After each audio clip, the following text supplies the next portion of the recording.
O que é a incontinência urinária? Eu acho que ela é muito mais frequente na mulher do que no homem. Mas para falarmos desse assunto, é claro que eu convidei o médico especialista nessa área, que é o urologista Dr. Celso Fernandes Júnior. A incontinência urinária, ela tem uma intensidade, ela acomete a mulher ou o homem em que época? O que é uma incontinência urinária, Dr. Celso? Mafalda, incontinência urinária talvez seja uma das coisas mais desagradáveis, tanto para o homem quanto para a mulher. Ou seja, é a perda involuntária de urina. Isso socialmente é um transtorno, tanto para a mulher quanto para o homem. Você tem vários tipos de incontinência urinária. Ela pode ocorrer, que disse agora, tanto na mulher quanto para o homem. 2 vezes mais frequentes na mulher do que no homem. Mas o homem também perde urina, por várias razões. Então você pega a mulher e vamos ver qual é a causa principal. A causa principal é a incontinência de esforço, né? E ela ocorre com a idade, tem um fator idade. Quanto maior a idade da mulher ou do homem, eles vão ficar mais incontinentes. Então, por exemplo, aquela mulher que teve vários filhos, parto normal. O que aconteceu com toda a musculatura do períneo dela? Ficou mais fraca. Flácida. Ficou flácida. E desestrutura a anatomia normal da bexiga e da uretra. E isso faz com que desfaz o ângulo vésico-uretral e ela começa a perder urina. E começa a perder urina quando tosse, quando ri, quando espirra, às vezes quando anda. E isso é muito desagradável, né? Isso é um transtorno social muito grande. E como fazer o diagnóstico? O diagnóstico é relativamente simples, pela própria história da paciente. Nós vamos saber um diário, tentar fazer um diário miccional dessa paciente, ou seja, qual o período que ela perde, quais são as situações que a faz perder de urina.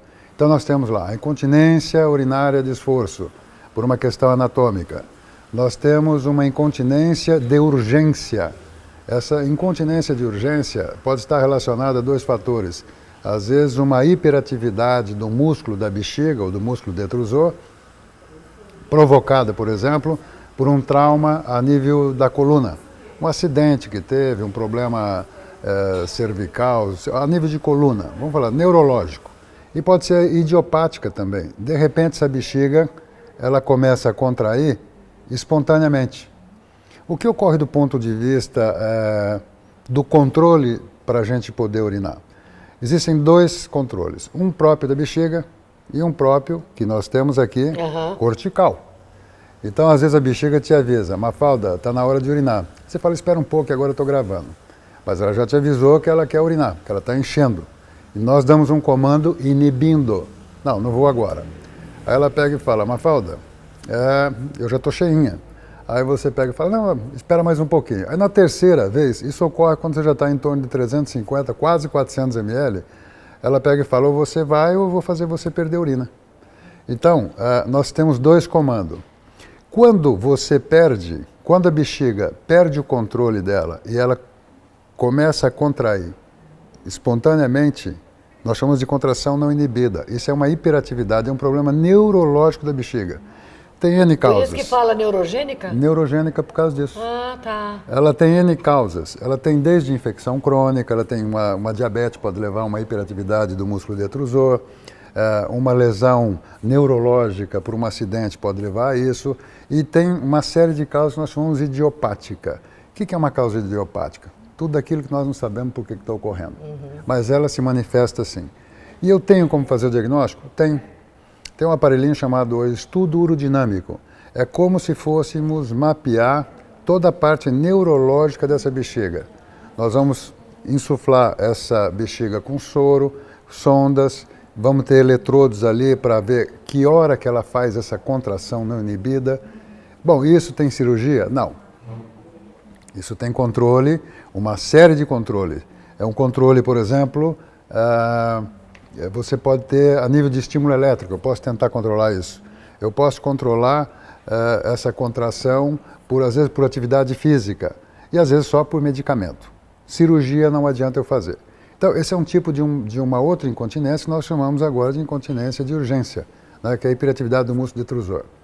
Nós temos outros tipos de incontinência, que são incontinência provocada por, a gente chama de rebolsamento, ou seja, quando você tem um problema de dificuldade para urinar. Então eu tenho uma obstrução ou eu tenho uma queda muito grande da bexiga, formando um ângulo grande e essa bexiga distende demais. Então ela faz como se fosse um sistema de comporta, nós chamamos. A urina sai espontaneamente porque está cheia demais, tá? E nós temos outro tipo de incontinência que pode acontecer, chamamos também de incontinência funcional. O que é incontinência funcional? Por exemplo, um paciente que tem uma dificuldade com uma artrose. Ele não consegue chegar a tempo no banheiro. Ele perde urina. Claro. Um paciente que está, de repente, com dificuldade de se locomover pela idade ou por qualquer razão, ele tem a vontade, ele consegue segurar a urina, mas chega um momento que não consegue, é funcional. Ele vai lá e perde urina. E tem outras incontinências que são chamadas incontinências mistas. Tanto pode ser por esforço ou não. No homem, por exemplo, após uma prostatectomia radical, ele pode perder urina por lesão do esfíncter, que quando você tira a próstata, o esfíncter está imediatamente grudado aqui na próstata, você tirou a próstata e esse esfíncter não consegue controlar, você perde urina.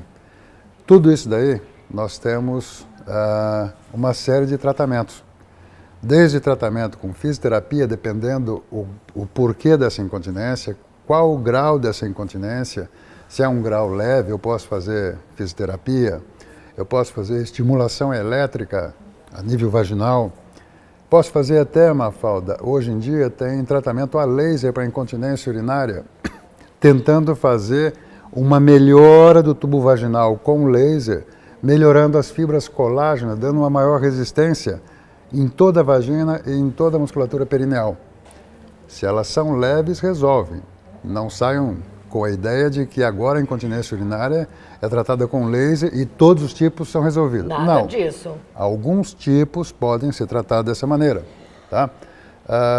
Então tem tanto estímulo elétrico por laser, fisioterapia, tratamento medicamentoso e às vezes você é obrigado a fazer o tratamento cirúrgico.